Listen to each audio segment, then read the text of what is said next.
This is applicable to almost anybody that's listening to this. Most people start out in their basement with a partner. Yeah.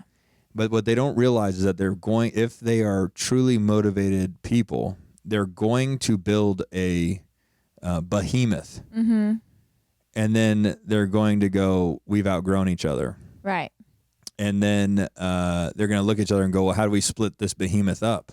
Mm-hmm. And then all of their sphere of influence is going to pass judgment and go, well, why didn't you guys think of that in the beginning? Mm-hmm. Why don't you have a breakup plan in place? Why didn't you have all this in writing? Well, you don't plan to break up. Well, one, I didn't know I was going to build a behemoth. Right. And two, I didn't know we were going to break up. Yeah. Or go our separate ways. So to provide comfort to those that are in that journey or in that moment where they're having those conversations with themselves about maybe this isn't the same partnership that maybe this partnership isn't serving me like I thought, or like it had in the past. And that's not a negative thing. Right. That's what I learned. The other thing that I learned watching another partnership that we are close to split is when they split, it was newsworthy. But it was newsworthy for about 20 seconds, and then I didn't give a fuck. Yeah. I was right back to worrying about my own problems. Yeah. And there was no better perspective that created comfort than that. So me watching a partnership split in front of me, I didn't give a shit. Yeah. It was like, did you hear so-and-so split up? Yes. Okay. Back to our problems. Yeah. So then when I had to go through the same thing, there wasn't this fear of judgment because just like me, I didn't give a fuck. And if somebody gave a fuck, then their fuck doesn't mean shit to me because they clearly have enough time to care about what's happening in my life, which means they don't have shit going on in their lives. Right. I think the other thing is too, like when you, like the other one that you're talking about, when they split up, it's like, oh my gosh, no way. But then you think like, well, what was the contrary? They were going to stay together forever and be partners forever. It's like, no, that's not realistic. So it's like, I can't believe we're at the moment that they weren't going to be together. Yeah. Yeah. But eventually that was going to happen because thinking that they'd stay together till the end of time is totally unrealistic. It's totally unrealistic. And what was interesting is I actually thought that was the case for some partnerships I had in my business. But the integral mentors in my life all split. Yeah. Those are people that I value in my journey when making decisions. I always say, well, what would they do or what have they taught me to do at one point in life? And I should have looked back and probably analyzed more of their journey and applied it to mine. Yeah. But the reality is, I don't fucking know anybody that's in business together forever. Well, I also think that when you're building these like big companies with so much growth, there's you and your partner's got to have a lot of potential too, right? So you guys work together to build this, but it wouldn't become what it was if you partnered with somebody that doesn't have the potential to do it themselves, right? Right. Totally. So it's only a matter of time, it feels like. Yeah, it is. And I think that that's what this conversation for me is more about, is that this is a conversation to enlighten people that partnerships are not meant to last forever. Except for mine. Unless it's marriage. But they're not. They're not meant to last forever. And it's okay if they don't last. And the main thing is understanding when it's time, it's time.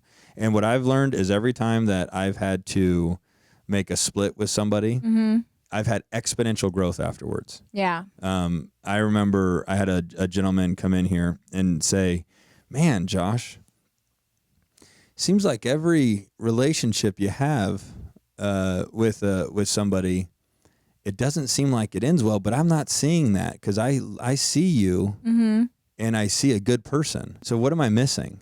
And I said back to him, I go, you have to remember that I haven't been in business for 3 years. Right. 5 years, 6 years. If you had 6 partners in that time, that'd be a little bit different. Right. I've been in business for 18 years. Now you have to take the amount of business that I've done in 18 years. I've bought 1,100 homes. I have renovated 1,100 homes. I've sold 1,100 homes. I've watched probably 500 real estate agents come in and out of this office and hang their license and move their license and come back and then leave and then come back again. I have purchased 84 rental properties or more because we've sold a few and then rebought more. And we've circulated tenants through each of those properties, probably 100 tenants over our course of conducting business. Yeah. I've had land deals. I've had businesses I've been a part of. I've had multiple employees. The amount of business I've done to have had 7 partnerships go, come and go. Yeah. Fuck, dude. I'm crushing it.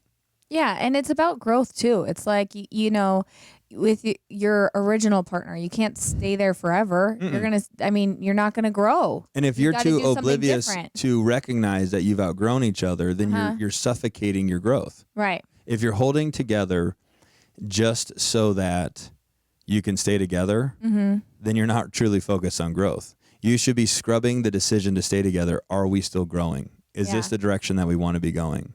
And you got to look at both parties and go, are we going the direction you want to be going? And there's a good chance that they're probably saying the same thing. You both sense it. Yeah. And I think it's about like people changing what they want in their life too. It's like, maybe they don't want that anymore. They thought they wanted it and they don't. Right. Yeah. A little bit more peace for less work. Yeah. Okay. Yeah. And that's the other model is, I would like the Backstreet Boys and NSYNC. These are boy bands that were together.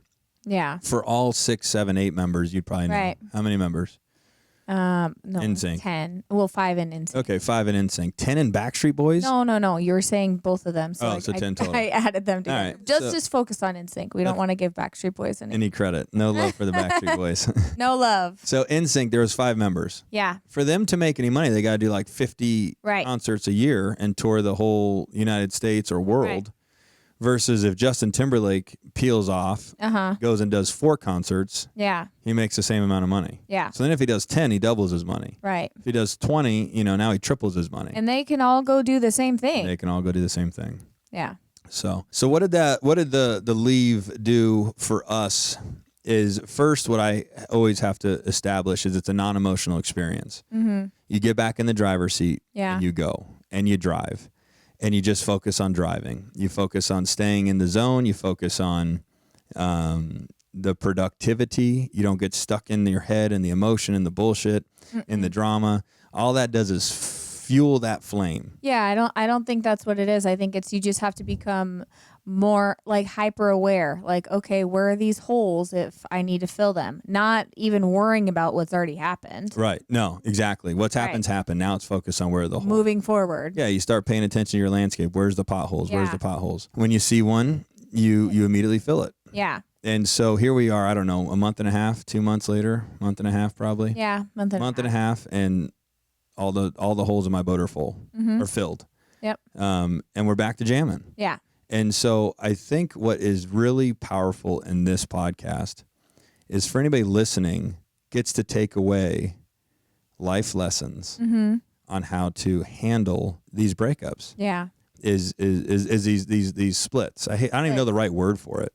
These relinquishments of partnerships. I don't know. Yeah. Whatever it is. But and that there's nothing wrong with them. It doesn't have to end in a bloodbath. It's just a chapter that ends. It's just a chapter that ends. Yeah. That's a good way to put it.